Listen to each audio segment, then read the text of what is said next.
അർജുൻ, അവസാനം നിന്നെ ഇങ്ങനെയാണ് നമുക്ക് ലഭിച്ചത്. നിനക്കായി അവിടെ ഇത്രയും നാൾ കൂട്ടിരുന്ന നിന്റെ ഓണറും കൂട്ടുകാരനുമായ മനാഫിനെ പോലെ, ആരുമല്ലാഞ്ഞിട്ടും നിനക്കായി ജീവൻ മരണ റെസ്ക്യൂ നടത്തിയ ഈശ്വർ മാൽപേയും ഫയർഫോഴ്സിനെയും മറ്റ് അധികാരികളെയും പോലെ ഞങ്ങളും നിനക്കായിട്ടായിരുന്നു കാത്തിരുന്നത്. അസംഭവ്യമാണെങ്കിലും ജീവന്റെ തുടിപ്പുമായി നീ എവിടെയെങ്കിലും ബാക്കിയാവണേ എന്നായിരുന്നു നമ്മൾ ഓരോരുത്തരും പ്രാർത്ഥിച്ചത്. ഇന്ന് നിന്നെ നിന്റെ ജീവനായിരുന്ന വണ്ടിയുടെ ഉള്ളിൽ നിന്നും തന്നെ എടുക്കുമ്പോൾ നമ്മുടെ കണ്ണിൽ നിന്നും അറിയാതെ കണ്ണീർ പൊടിയുകയായിരുന്നു.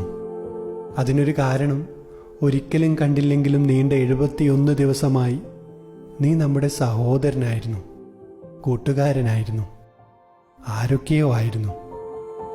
സോറി അർജുൻ. കണ്ണീരിൽ കുതിർന്ന ആദരാഞ്ജലികൾ.